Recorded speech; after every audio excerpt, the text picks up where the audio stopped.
Hello, my name is Renee. Haven't said that in a while. And I am so glad that you are here. Thank you indefinitely for clicking on this video. Today is a type of video that I really love to think about because it is all about what I am hoping to read in 2025. It is very fun to think about all the possibilities that the year might hold. A very hopeful video, very exciting. It also kind of makes you want to read everything at once, which can be a little overwhelming, but still nice to create a vision and keep some things in mind for the next year. Sometimes there's books that I know I want to get to, but if I don't actively think about it, sometimes I run out of time, or I run out of time at the wrong time. You know, sometimes you really want to read this book in spring, or you really want to read a book at Halloween. And so it's nice to have those in mind at the beginning of the year. I have made a little vision for myself for 2025 that I would love to share with you, hopefully to inspire you, and also maybe to keep me accountable, I suppose. I am very excited for 2025, more so than I have been in the past for past years, because I really think that this year is going to mark a big change. Last year was kind of like an intro, like I was peeping through the door. Like I thought I knew what reading books was, but I think I found a secret door in a library and I just peeked through. And this year, I think I'm jumping through that doorway. Okay, that's what I think. I have a feeling that I'm going to be reading a lot more this year than I have in the past. And there are a few reasons that I think this. One, I am fired up about stories. Okay, just freaking losing my mind. Okay, the Literary Life podcast, I am literally a promotional channel just for them. Okay, but they have changed the way I read. As a result of that, have changed my life. And I am deeply appreciative to them. Anyway, that realization was beginning in 2024, and I think 2025, it is a full-fledged love affair, and I just need more and more, and I need to dive deeper and deeper, and I feel that urge strong now, and I don't think it is a beginning of the year urge exclusively. I'm sure there will be ebbs and flows throughout the year, but I think this is a pretty steadfast change of heart, if you will.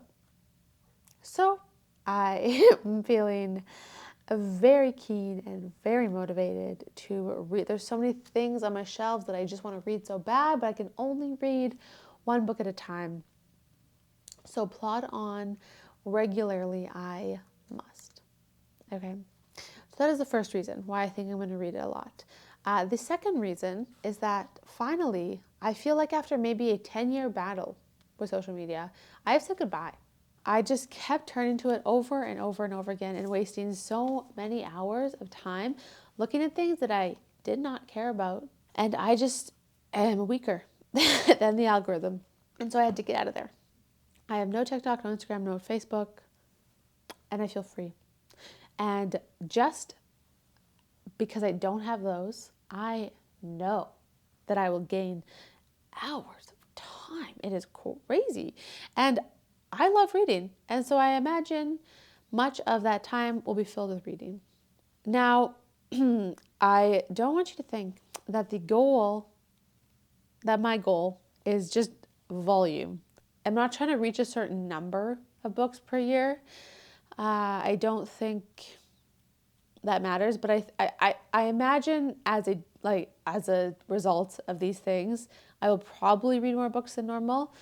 But even if I'm reading slowly, I think I will be more keen to pick up things that are hard and take me more time to read. I think I won't be as afraid of big long novels, and not afraid, but just they seem to take up so much time. But the idea, like now I have more time to read. So, you know, if my year of reading is a pie chart, the slice for something like War and Peace won't be so large, and I'll be able to fit in all the other things that I also want to read. I just desperately want to get to so many of these books that are on my shelf. I just can't see myself not devouring books all year. So I'm very, very excited to see what that looks like at the end of the year. Very excited. I've talked about this before previously in a video about a revelation I had, I think, or epiphany. I think I titled it my reading epiphany.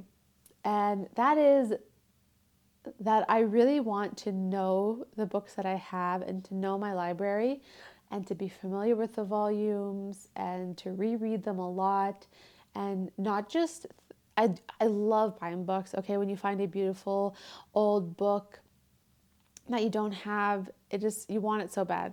And I'm still going to be buying books. I'm not saying I won't buy books, but I'm not just going to buy books for just needlessly anymore. I have really reeled it in because I don't want to have so many books in my library that I just don't know 80% of them. You know, that seems at this point silly to me. I do love having many books that I have not read yet because sometimes you want to delve into something new and I like to have options. So that's still going to be a part of my library. But I want a lot of it to be things that I love and to have reading often feel like I'm returning to an old friend. I started rereading Lord of the Rings this month. And that is really what that has felt like. I think I know these characters and I know the story. You know, it makes the story more enjoyable. And it's visiting the characters that you love. You missed them for so long and you didn't realize you missed them. And it is so nice to be immersed in a familiar place. For so long, I had all these books that I had read that I said, yeah, I've read that. Couldn't even tell you what the story was. And I don't want that. I want to be so familiar with these books so that I can love them better. So this year, I really want to increase the percentage of my library that I have read. How do I say this clearly? Maybe the percentage of books on my shelves that I have read won't change, but maybe I will have reread a lot of ones that I've read before, you know, and that's fine by me as a means of accomplishing this goal. I look at them now and there's many I don't know or many I haven't seen in a long time. And I want that to slowly switch. People will come over and they'll say, oh, have you read this? What's it? And I want to be able to usually say yes, or at least have a good idea about what the thing is about that's on my shelf. I think that's a good way to take care of also the things that I have. Just accumulating tons of things that you don't use or need, I don't think is a very good way to steward the great things that we have. So I think this is also a better way to take care of these incredible books that I've been given. Okay. There's some specific titles that I have in mind. Last year I had a lot of groupings or categories that I was thinking of reading within, and I don't have a ton, I guess, of those kind of categories, but I will be reading everything that the Literary Life podcast covers this year. So you'll be reading Much Ado About Nothing by Shakespeare, Enchanted April, The Goblin Market by Christina Rossetti. There's a few short stories, including How Much Land Does a Man Need by Tolstoy, A Good Man Is Hard to Find by Flannery O'Connor. I'm excited. I've never read Flannery O'Connor before. And The Necklace by Guy de Maupassant, which I did read last year, but I'm going to read it again. And they're also doing Don Juan by Molière, which is a play. I'm excited to read more of Molière. They're also doing Brave New World by Alduos Huxley, and I have not read that in quite some time. So I'm very excited to read that and to hear what they have to say on it. Gosh, I'm excited for that. And they are also doing An Experiment in Criticism by C.S. Lewis. And I also have not read that in a very long time. And I've learned so much since I read it last that I think it will really blow my socks off. Okay.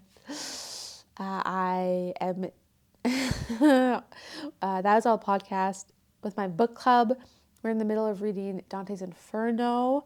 It's unclear whether we will be reading Purgatorio and Paradiso together. I'm for it. I might go on and read them anyway by myself if we don't do it together. But anyway, there'll be some Dante. There'll be probably Canterbury Tales and probably Don Quixote. Maybe some more.